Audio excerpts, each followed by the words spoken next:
We divide 277 by 5 in long division method.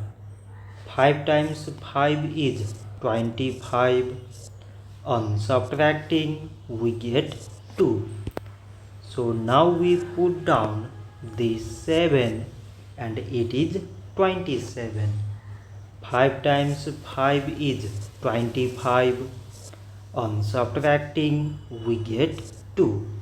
So now we have no any other number to put it down.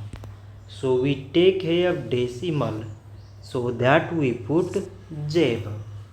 So it is 20 and 5 times 4 is 20. On subtracting we get 0.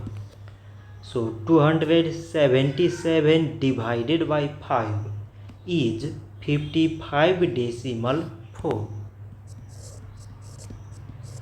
So this much for today and thanks for watching.